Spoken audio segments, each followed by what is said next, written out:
Je reviens sur les cas d'espèce qui touchent le combat aussi. D'aucuns pourront dire que voilà, le combat arrive à un niveau où certains veulent que la musique revienne et d'autres disent que non. Et certains, d'autres que j'ai pu discuter longuement avec eux, disaient moi je pars sur une posture beaucoup plus élaborée en disant si la musique venait à revenir, je pense que nous aurions moins de Kuluna dans le combat parce que ces gens-là ont perdu de leur superbe, ont perdu de leur identité musicale parce qu'il n'y a plus de musique, ils ramènent leur niaiserie, leur bêtise dans le combat. Si on leur donne leur musique, nous serons tranquilles dans notre combat.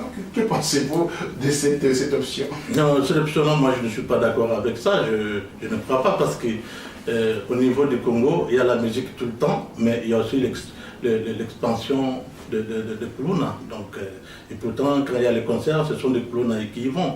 Donc, l'augmentation des Kuluna en même temps qu'il y a la musique. Donc, moi, je pense que la musique doit revenir. Pourquoi? D'abord, il n'y a aucune loi en France ou dans les pays occidentaux où nous vivons qui interdit qui que ce soit de jouer la musique. C'est une décision qui a été prise d'une manière anarchique. C'est la même manière que vous venez de récuser ou de reprocher le gouvernement parallèle qui ne passe pas par le gouvernement au niveau de Kinshasa. Tout le monde le condamne. Et ça, c'est une façon de faire les choses anarchiquement. Et de la même manière, je ne peux pas accepter qu'un groupe de gens reste dans leur coin et décider d'empêcher le travail des autres. Les musiciens, c'est d'abord le travail. La musique, c'est leur gagne-pain. Quand ils viennent jouer ici, il y a les contrats qui ont été signés, et il y a les producteurs qui ont misé l'argent pour que la musique joue. Je ne vois pas pourquoi on doit empêcher nos compatriotes de faire la musique, de jouer leur musique, de faire leur spectacle. Pourquoi? Parce qu'il y a des individus qui l'ont décidé. Je suis contre l'injustice. Ça, c'est un. De deux. On dit par exemple que donc il n'y aura pas la musique parce que le pays est en deuil, tout. Ben, écoutez, moi, partout où je vais au Congo, s'il y a le deuil, je vois la musique jouer. Au deuil même. Et les gens dansent en pleurant. Ce n'est pas une raison pour empêcher que la personne vienne faire son travail, joue la musique. Et aujourd'hui, ce n'est plus au niveau de la musique, ça descendait même au niveau des fêtes. Les fêtes de la maison, le Kuluna arrive, non, vous n'avez pas besoin de faire la fête. Donc, jusqu'à ce qu'un jour viendra dans vos maisons pour dire que vous n'avez pas besoin d'écouter la musique. Et pourtant, quand on fait le tour de leur domicile, vous trouvez la même musique jouée et leurs enfants dansent mieux que les danseuses de Poufy. Oui, alors j'essaie un peu de vous contredire sur vos propos. Je suis parmi l'un de ceux qui a... Je pourrais initier aussi plusieurs combats contre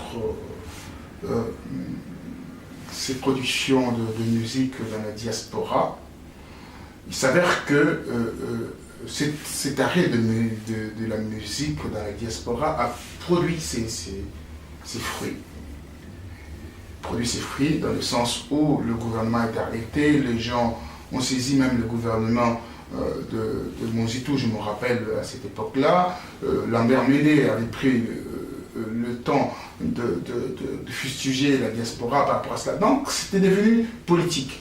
Et deuxième chose que je pourrais dire par rapport à ces revendications de combattants, et je ne le suis pas, moi je suis simplement journaliste engagé et également activiste, pour dire que cette action menée par les combattants, c'est une action salutaire dans le sens où la société a été moralisée dans un premier temps, où les enfants qui volaient l'argent au sein de leur famille pour aller dans les musiques ne le font plus. Les enfants sortaient la nuit pour aller dans les musiques, faire de la bureaucratie et éviter l'école, ne le font plus. Les filles qui allaient voler dans les magasins pour s'habiller ou donner les habits aux chanteurs ne les font plus. Donc on s'est retrouvé, même les parents ont appelé plusieurs combattants, moi je suis témoin, en disant que merci beaucoup d'avoir interdit ces musiques-là. Et vous dites les contraires parce que j'ai vu dans votre parcours, vous êtes producteur également, donc vous prêchez pour votre paroisse. Oui, je suis producteur, mais ce n'est pas beaucoup plus par rapport à ça que je défends. C'est juste pour lutter contre l'injustice. Parce que le travail des musiciens, c'est leur boulot, c'est leur gagne-pain, les producteurs aussi. Les producteurs ou les musiciens n'envoient pas les enfants ici d'aller voler dans les porte-monnaies de leurs parents pour aller acheter des habits.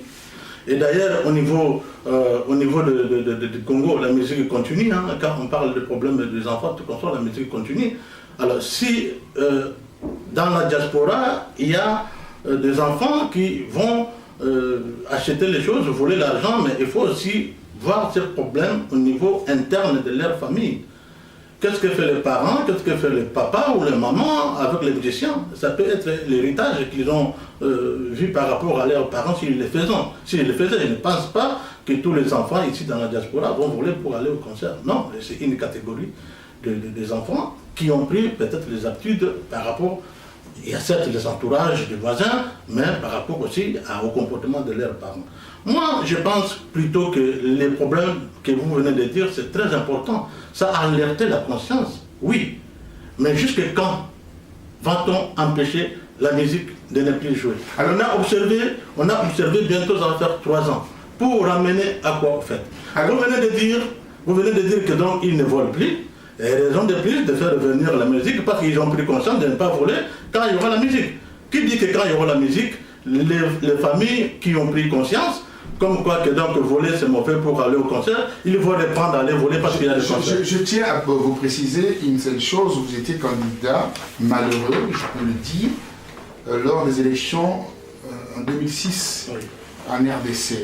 Et vous savez, en 2006 il y a eu tricherie, en 2011 également tricherie. Et en 2006, pas beaucoup au niveau de la députation. Oui, quand même. Je dis pas beaucoup, dans le sens qu'il y a eu, mais pas beaucoup, par rapport en 2011. En 2011, Kabila a nommé les députés. Donc les députés étaient choisis en avance. Il y avait une liste qui circulait en RDC. Vous êtes mieux placé pour le savoir. J'étais dans les secrets de Dieu pour savoir comment les choses se passaient en RDC. Il suffisait d'être l'ami de Bochab ou de Katou Mamouake qui est parti pour, bien entendu, figurer au niveau de liste de nouveaux députés qui devaient siéger à l'Assemblée nationale. D'où cette révolte aussi de ces Congolais de la diaspora pour fustiger ces gouvernements. Je reviens à ceci. Je reviens pour dire que les chanteurs, tous ces musiciens-là, ont fait le lit de tout ce monde-là. On chantait la gloire de ces tricheurs. Commençant par Kabila, qui a été élu, vous le savez, dans quelles conditions que ce président a été élu. La SADC a fait son rapport, la communauté européenne son rapport, l'Église catholique son rapport, l'organisation Carter son rapport, et vous connaissez le résultat de ça. Chanter la gloire d'un tricheur et venir dans la diaspora pour chanter pour la diaspora, qui se moque de qui en fait? C'est pour cela que le combattant ne voulait pas et ne veut pas. Moi je leur donne raison par rapport à cela. Comment pouvez-vous justifier cela? Vous chantez pour la gloire d'un tricheur qui a confisqué les pouvoirs, qui gère le pays par défi, qui tue le combattant qui part en RDC, commençant par, bien entendu, notre ami Armand Tungoulou, qui a été tué, et en tuant également le défenseur des droits de l'homme, Bazana, et bien entendu, Chebea. Comment pouvez-vous chanter la gloire de ces hommes-là? Je me rappelle en France, à l'époque de la résistance, quand la France a été occupée, aujourd'hui on est en train de parler du 8 qui est passé hier, c'est la capitulation de l'Allemagne conquérante. Donc ça nous rappelle encore ce qui se passe en RDC. Comment voulez-vous respecter ces gens-là qui viennent chanter, qui chantent pour le pouvoir en place, le régime en place, et qui viennent chanter ici pour récupérer l'argent de la diaspora. Bon, écoutez. On terminera par ça et puis on va faire un break sur autre chose. D'accord, moi je dis seulement que les rapports des observateurs a été écrit que même en dehors de cette tricherie, ça ne changerait pas l'ordre d'arrivée. L'élection était à un seul tour. Il y a aussi cet élément de conclusion qui a été comme ça, que c'est vrai qu'il y a eu des irrégularités, c'est vrai qu'il y a eu des tricheries, tout comme ça, parlant de l'élection présidentielle, non?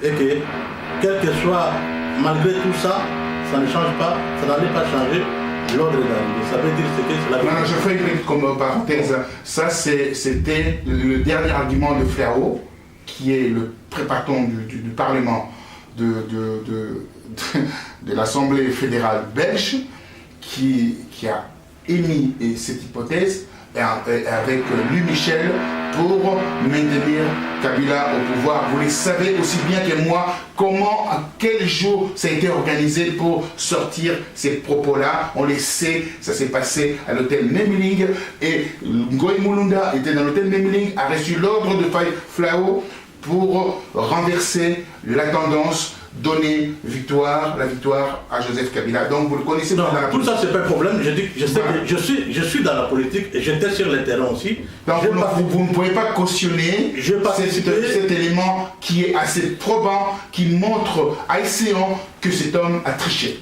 Je dis ceci que, compte tenu de tout ce qui s'est passé, la conclusion était des observateurs, c'était que malgré tout cela, l'ordre d'arrivée n'allait pas changer. C'était l'élection à un seul tour. Ce sont les observateurs. Je ne pourrais pas vous couper. Je vais vous laisser aller jusqu'au bout de votre logique. Mais je vous dirais ceci. Rappelez-vous aussi en France, il y a eu des élections qui ont été très... On a trouvé dans une chaussette quelques bulletins de vote. Oui. Qu'est-ce qui s'est passé après? Ben, il y a eu condamnation puis annulation. Voilà, annulation. Voilà, je m'arrête là. C'est à vous de continuer avec. Donc, alors moi, ce que je dis est que les observateurs ce n'est pas la CENI. Les observateurs observent et font leur rapport. La CENI a les procès-verbaux. Dans les procès-verbaux, il faut qu'il y ait des mentions en cas de constatation de fraude ou de quoi. Donc, ce qui fait que donc, le rapport de l'observateur n'a rien à voir avec celui de la CENI parce que c'est la CENI qui décide par rapport aux éléments de preuve qu'il a sur le déroulement des élections. Ça, c'est juridique. Bon, deuxième chose, ça a été dit comme ça, que l'ordre d'arrivée n'allait pas changer. Ça, moi, je ne vais pas rentrer dans la discussion. Et je vais seulement dire aussi que j'étais sur le terrain. Comme on n'aura pas le temps, je ne peux pas évoquer ça, mais en partant, je te laisserai l'analyse politique que j'ai fait des élections. J'ai écrit toujours, je l'ai fait, je vais vous donner, pour donner l'analyse que j'ai fait des élections. Si on regarde bien dans ces élections, il y a eu moins de représentation de l'IDPS sur l'ensemble du territoire national. Et il y a eu sur la représentation des gens de Kabila sur l'ensemble du territoire. Je donne un exemple. Vous allez dans une circonscription où il y a 5 sièges, par exemple, à pourvoir, avec 15 ou 20 candidats en liste. Vous verrez un candidat de PPRD qui va dire aux électeurs, votez-moi comme votre député et votez Kabila comme président. Vous trouvez un MSR, votez-moi comme député, votez Kabila comme président. Et sur le 20, vous trouvez par exemple un seul, votez-moi comme candidat de l'IDPS et votez Etienne Tshisekedi. Et sur la représentation au niveau territorial, il y a eu moins de représentation de députés de l'IDPS. C'est l'ensemble, ça c'est mes analyses, c'est l'ensemble du territoire, c'est moins d'ailleurs. Et en plus, les élections étaient couplées. C'est le député qui fait campagne de président. Qu'est-ce qui se passerait-il là où il n'y a pas de candidats de l'IDPS à la députation? Donc il n'y aura pas la campagne du président Etienne Tshisekedi à la présidence. Donc il y a eu des éléments, tu auras le temps, enfin plutôt vous aurez le temps de... Je vous laisserai, c'est mon analyse personnelle que j'ai gardée. Je vais vous le donner pour voir l'analyse que j'ai faite. Et à la fin des résultats, quand on compare les résultats de 2006, parce que je reviens sur ça, parce que vous dites que donc c'était moins, il y a eu moins de tricheries. Les résultats de Kabila au premier tour avoisinent les résultats de Kabila en 2006 sans Kengo Adondo et Kamere. Donc c'est-à-dire si on prend les résultats de Kengo Adondo et les résultats de Tchétché Tshisekedi, on retrouve à peu près le même nombre qu'avait obtenu Jean-Pierre Mbemba en 2005. Donc bon, on ne veut pas rentrer dans... Moi je ne veux pas... Maintenant, au niveau de la musique... Je vais quand même terminer par rapport à cela pour qu'il n'y ait pas une zone d'ombre par rapport à ce que vous venez de dire. Mais sachez une seule chose, les revendications de la communauté internationale ont été claires. Enfin, cette revendication est claire. La seule revendication, pas les revendications, mais une seule revendication que Kabila est en train de s'exécuter est là. De revoir la CENI. Oui. Pourquoi, quand on parle de revoir la CENI, de faire une certaine autonomie de la CENI et l'indépendance de la CENI, promulguer une loi concernant la loi électorale, la loi de la CENI, que Kabila vient de promulguer. Là. Pourquoi? C'était l'exigence de la France, l'exigence de la communauté internationale, l'Union européenne, la Belgique également. Oui. Pourquoi? Parce que Ngoï Mulunda avait failli par rapport aux dernières élections. Dans cela, qu'est-ce qui demande de voter 5 membres? Vous êtes d'accord? Vous êtes au courant de cela? 5 membres où on doit récupérer à la fois de toutes les tendances confondues. Société civile, opposition. Pour éviter ce qui s'est passé grossièrement en 2011. Nous ne devions pas revenir sur ça. Je ne vous fais pas le procès, vous êtes libre de dire ce que vous êtes en train de dire. Moi, je suis libre d'apporter des éléments probants qui prouvent que les élections, les dernières élections ont été un simulacre de quelque chose qu'on devait avoir de mieux. Alors, maintenant, nous sommes avertis de ce qui s'est passé. Pour que Kabila revienne dans la scène politique, c'était la première exigence, c'était ça. De refaire, si on veut, le chemin vers l'Europe. Depuis qu'il est au pouvoir, combien de fois il est venu en France? Combien de fois il est venu en Belgique? Combien de fois il est venu dans la communauté internationale en visite officielle? Donnez-moi. Ben, écoutez... Donnez-moi seulement des éléments en fonction de ça, pour que vous puissiez savoir que lorsqu'il a été, si on veut, entre guillemets, proclamé président de la République lors de son investiture, et vous avez vu vous-même le résultat de cela, prêter serment dans une caserne militaire et autour de chars.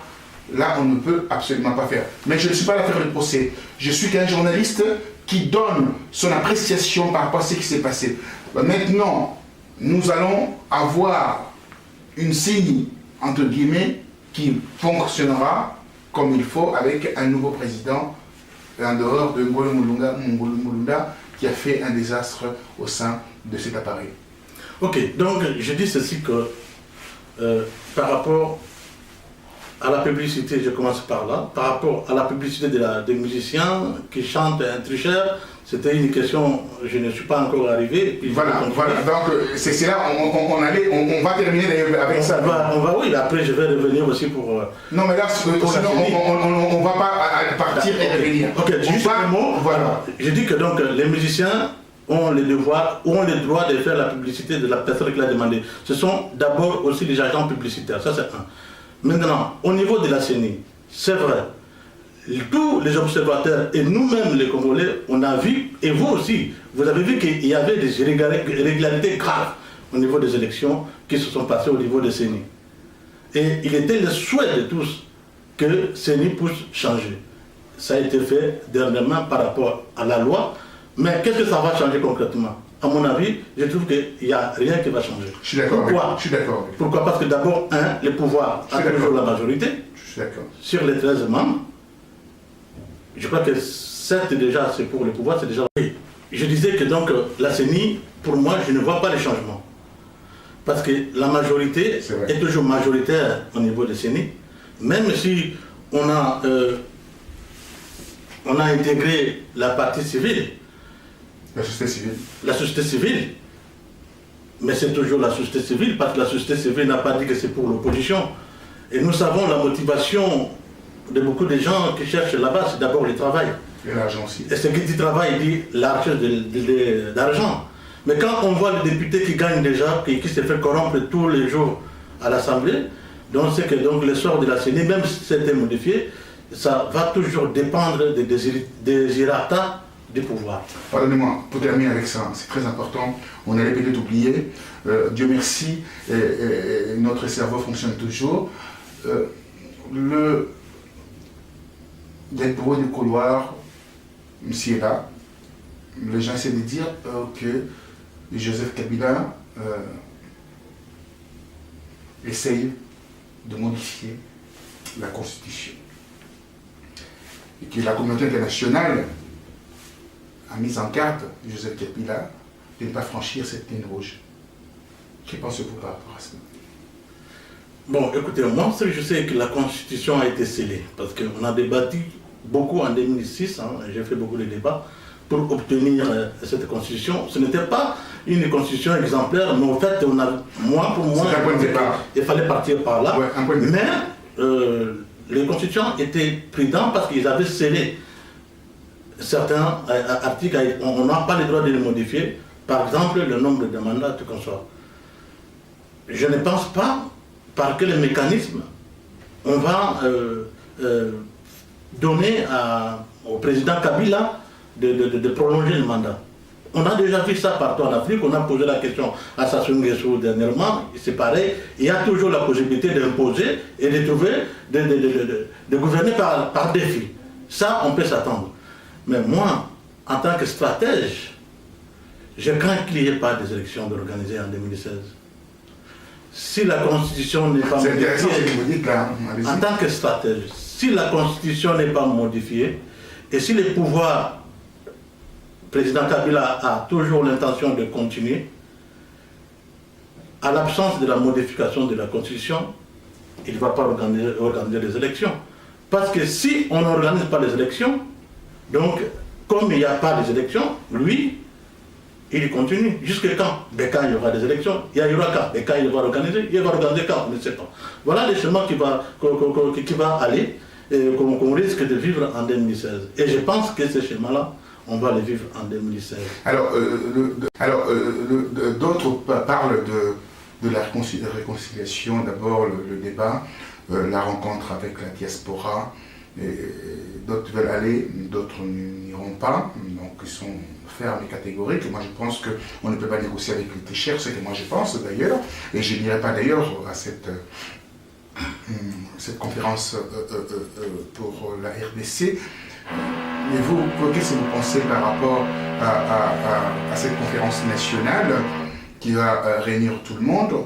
L'UDPS a dit non, par la voix de son président, et vous, qu'est-ce que vous en pensez? Moi, je suis toujours de non-violence. Moi, c'est le dialogue qui est important. Quels que soient les endroits où il est question de parler des problèmes du Congo, moi, je vais pour négocier. Et dans notre langage diplomatique, dans la stratégie, on dit qu'un mauvais accord vaut mieux qu'aucun accord.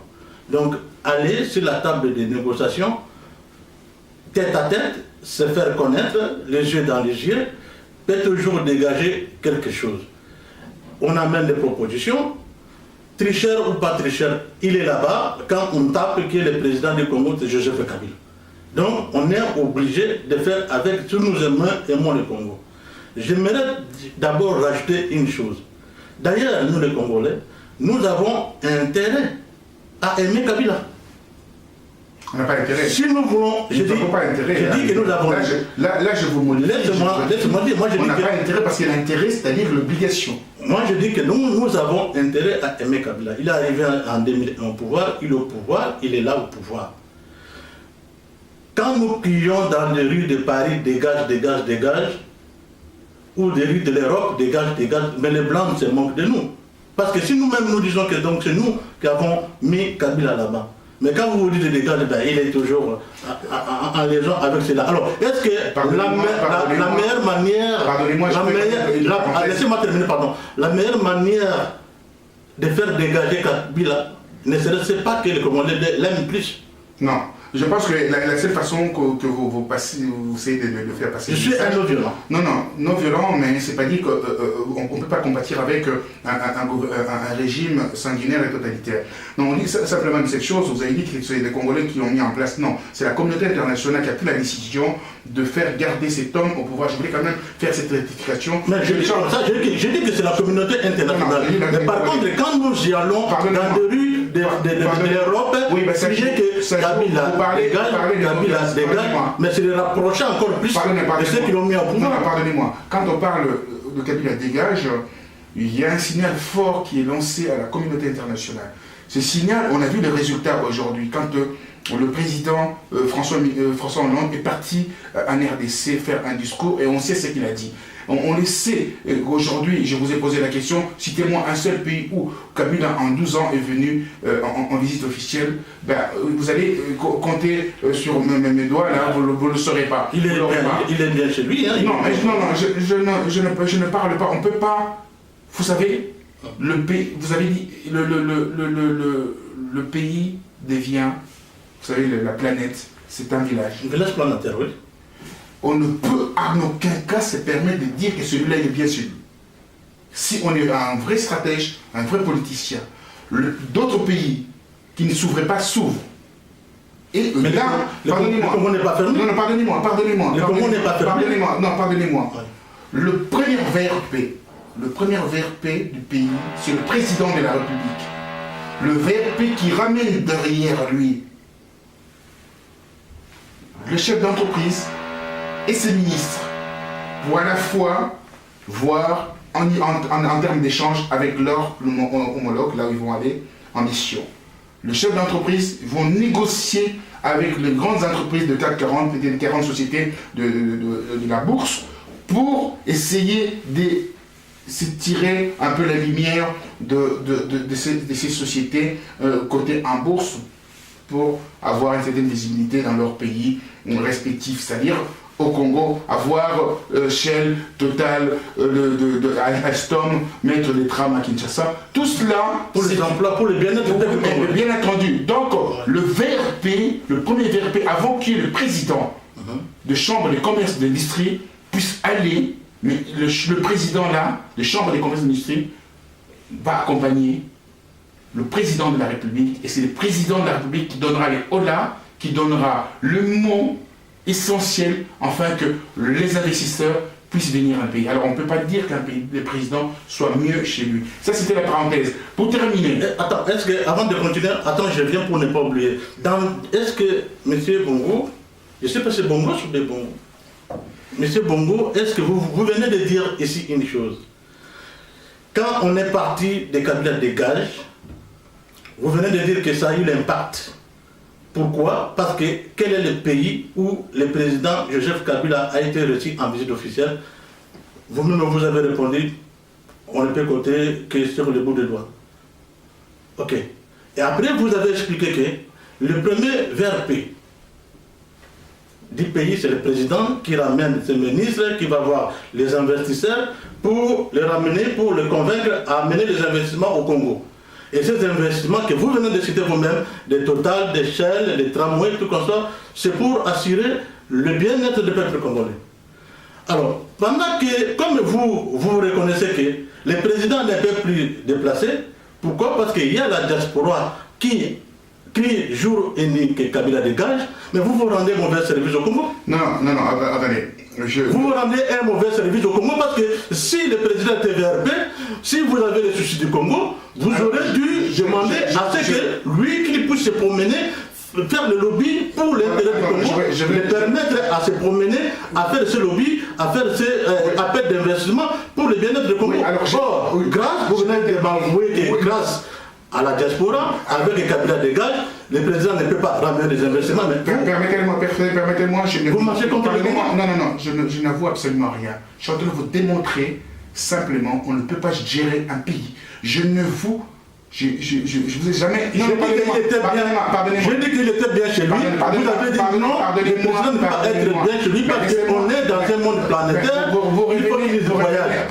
Il ne voyage pas parce que la diaspora, l'écho de diaspora est entendu en disant que Kabila dégage. C'est moi qui mets les... Et maintenant, vous dites... Laissez-moi terminer. Laissez-moi...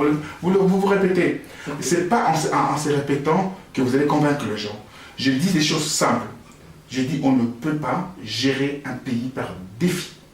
On ne peut pas gérer un pays tout en sachant qu'on avait triché lors des dernières élections. On ne peut pas gérer un pays tout en sortant le char pour tirer sur la population pour garder les pouvoirs. On ne peut pas gérer le pays tout en confisquant, bien entendu, la richesse du pays par une certaine oligarchie. On ne peut pas gérer le pays qui, bien entendu, les gens qui y vivent te montrent du doigt que vous n'êtes pas de ces pays-là. Il faut le prouver. Il y a beaucoup de choses. Vous avez dit quelque chose d'essentiel, que le pays ne marche pas bien parce que l'armée ne fonctionne pas. Il y a un chef des armées. Ça fait 13 ans qu'il est au pouvoir. Ça fait 20 ans qu'il est en RDC.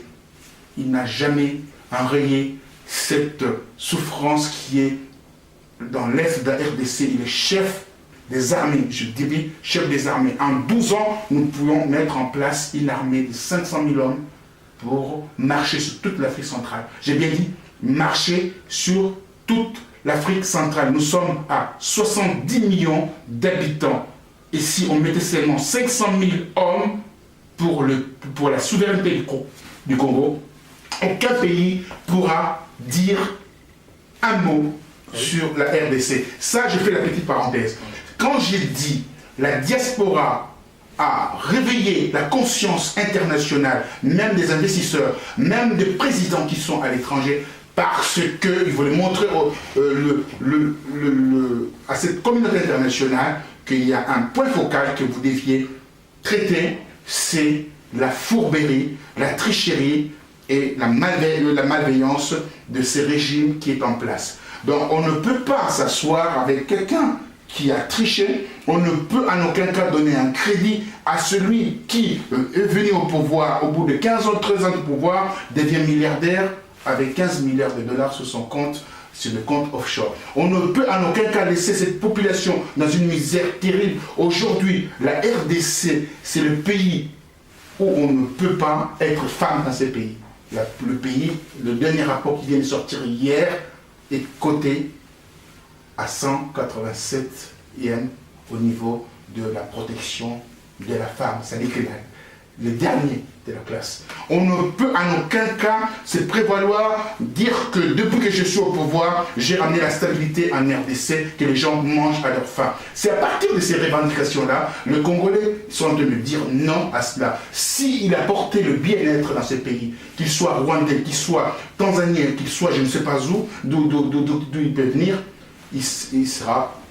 il aura mon appui à moi, Roger Bongos, parce qu'il a porté la nourriture à ma famille, il a porté la nourriture à la stabilité à mon pays, il a porté tout ce que le Congolais espère avoir aussi. Voilà ce que les Congolais demandent. On n'a pas besoin. J'ai dit le monde, c'est un village planétaire. On peut avoir le Sarkozy en France qui vient de Hongrie. On peut avoir Edouard de Santos qui vient de Sao Tomé. On peut avoir des présidents qui viennent d'ailleurs, mais qui ne sont pas originaires. Moi, je peux être un bon président de ce pays en France parce que j'ai été adopté dans ce pays. J'ai reçu l'instruction ici. Donc, je servirai ces pays. Donc, je ne vois pas le problème à ce niveau-là. Donc, on ne peut pas gérer un pays par défi. C'est ça que je voulais simplement vous le dire. Si les Congolais veulent... Vous savez, la diaspora a envoyé combien en 2011 ? En 2012-2013 5 milliards, je crois. Mais alors donc, la diaspora supporte le gouvernement. Parce que si la diaspora arrête le robinet, le gouvernement tombe. Vous êtes d'accord avec moi ? Oui, ben je sais. Alors pour terminer, votre mot de la fin. Alors, moi, je dis ceci. Votre mot de la fin. On ne peut pas non plus reprocher autant à un gouvernement et se comporter de la même manière dans l'opposition comme c'est là même dont on est en train de reprocher. Si on prend l'exemple de la diaspora ici, si on prend l'exemple de la diaspora ici en Europe, en Occident, il n'y a pas l'organisation, il n'y a pas une structure, on n'est pas crédible, et en plus, les combattants qui disent combattants et qui reprochent au gouvernement des choses, tapent sur les Congolais. Où est la différence entre celui qui a tué Armand Tongulu et celui qui met le couteau dans les dos d'un Congolais ici, soit disant que le pays est en deuil, soit disant que donc ils ont chanté pour un tricheur. Vous cherchez l'amalgame là-dessus, hein? Ce n'est pas l'amalgame, c'est justement ça. Je crois que donc il y a des choses. Vous savez, nous avons beaucoup de choses à nous reprocher nous-mêmes. D'accord, bien sûr. Nous, Congolais, il faut faire l'autocritique. Vraiment, nous devons faire l'autocritique. Avoir l'esprit critique, avoir le jugement des valeurs. Nous, les Congolais, on dit toujours, celui-là, c'est un voleur, en bloc. Mais au lieu de chercher dans la personne, qu'est-ce qu'il a de l'essentiel, qu'est-ce qu'il a de meilleur, nous, on met en bloc, voilà, c'est un voleur, c'est fini. On dit que Mobutu n'a rien fait, c'est un voleur. Mais écoute, il y a des réalisations qui sont vivantes aujourd'hui, qu'on sait que par exemple, c'est de Mobutu.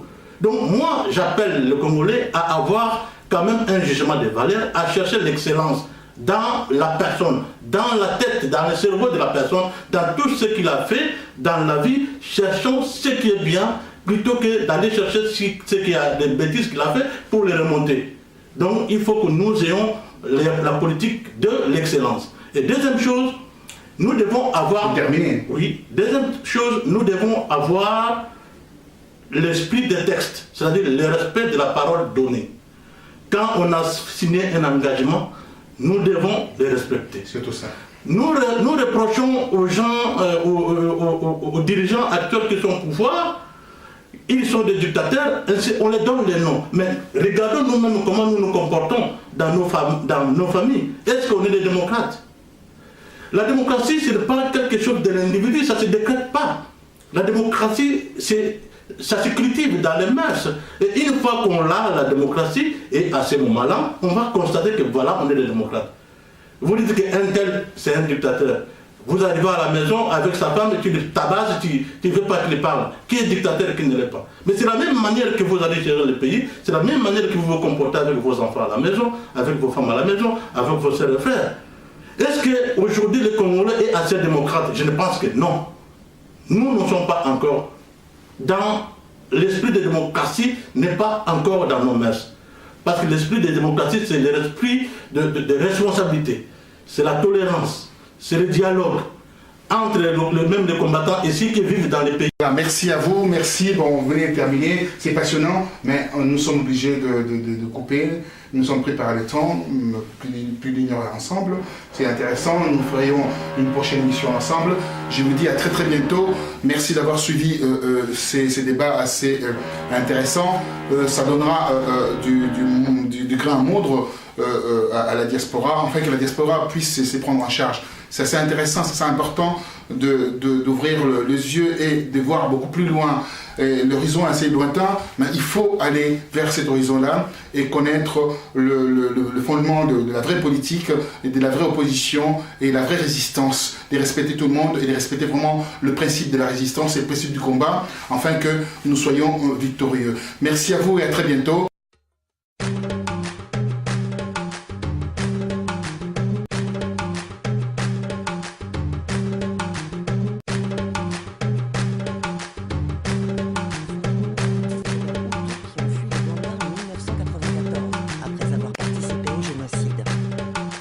Des armes, ils s'approprient des matières premières comme l'or et d'autres minerais dont le sous-sol de la province regorge.